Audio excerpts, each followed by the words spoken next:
sahaabticha jedhamu Abdullah ibn Huzaafat as-Sahmi sahaabaa sanxaalayaa Faarisi akka inni geessu Rasuul Rabbii taraan isa kennan itti kenne. Biyyi inni deemu kun ni fagaata, afaan hin beeku, nama achi hin beeku. Abdullaan xaalayaa kana fuudhee maatii isaatti dhufee, yaa maatii kiyya Rasuulli na erganiire ajaja isaanii hin didu, bakki ani deemu fagaataare, jiraannu wal garraaduunu jannatatti jedhee ijoollee ofii dhungate haadha mana isaa nagaa itti dhaammatee gaala fudhatee kiiloomeetira dheeraa gaala saniin bidiruu markaba gammoojjii yaabbatee imale.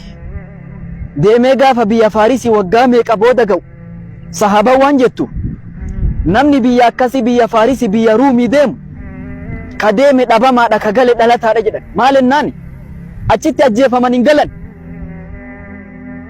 Dubbiin inni deemuun kun aslim taslim, islaamawi nagaa godhamta, yookaa gibira kafalii jiraadhu, yookaa jidduu teennaaf jidduu tan ta'e sayfii malee wanni takkan jirtu jecha keessa jira.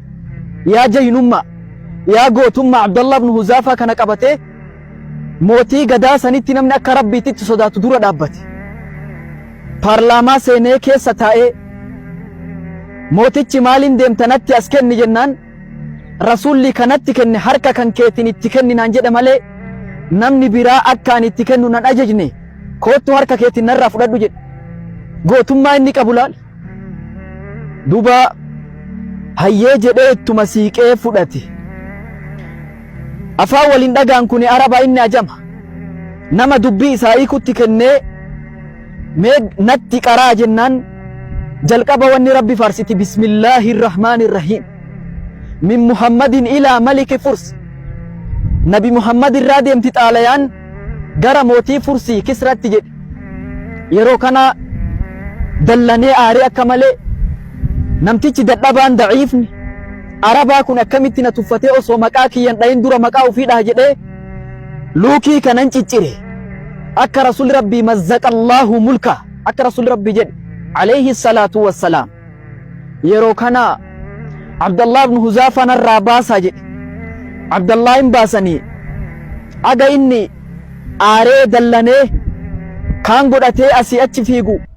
Abdullaan ani ergaa kiyya bakkaan gaheeree maal godhaa eega jedhee gaala ofii irra bahee gal. Akkasitti Rabbi abbaa fedhe cinqaa fi rakkina fedhe keessaa baasa. Nagayaan jaziiraa Arabaatti gal. Inni amma dallansuun irraa gallaan mee deemaa natti as deebisaa jedhe namticha san. Yoo gadi baanii ilaalan Abdullah ibn Huzaafaa qaata tare jala fiigaa laalaa jedhe. In deemanii ilaalan homaan garree. Yeroo kana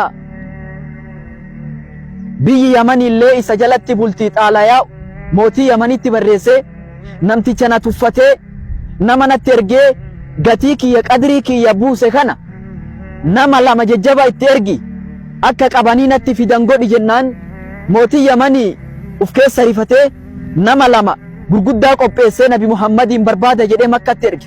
Rasuulli yeroo kana Makka hin jiran Madiinaa jirani. Ummanni namni lamaan kun Makka dhufanii ummata Qureeshii kana gaggaafannaan Qureesh akka malee gammadde jedhan. Nabi Muhammadiin Laatii fi Uzzaa xiqqeessu. Arra nama isa xiqqeessu innillee argate. Arra nu biran jiru Madiinaa jira deemaa qabaa jedhanii jara kana lamaan itti akeekan jedhe. Ummanni lamaan kun deemanii Rasuul Rabbii Madiinatti bira dhaqan. Yaaboo mootii Faarisiitu nu erge qabaa naa fidaa jedhee kootu bira nu yaasi jennaan mee boru manatti deebi'a jedhe Rasuul Rabbii. Jarri borumtaa yoo itti deebi'an koottaa nu yaasaa jennaan Rasuul Rabbii namtichi sanitti na yaamuu deemtan qaata du'e nama du'etti na yaamtanii jennaan waan dubbachaa jiru hin beeyta akkami akkana jetta jennaan yeroo inni ximbaaree adaba dhabee dhiiga namaa gadi naquu fi zulmiin dachii qabate mucaan isaa itti ka'ee ajjeesee ufii qabate angoo isin deemaa galaa jedha Rasuul Rabbii. Jarriin galanii mootii Yamanitti himan akkana jedha jennaan yoo dhuguma namtichi kun wanni inni jedhu kun dhugaa taate dhuguma nabiyyiidha itti hamanna jedhe mootii Yamanii kun. Boodarra xaalayaan mucaa sanirraan dhufte mucaa Kisraa ilma mootii Fursi.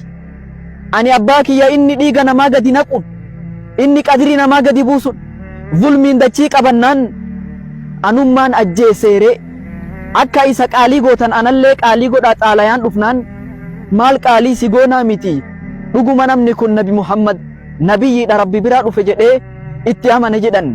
Kuni marti maaliin godhamte jennaan Abdallah ibn Huzaafata Sahmii karaa isaatiin radiyallahu anhu wa ardaa.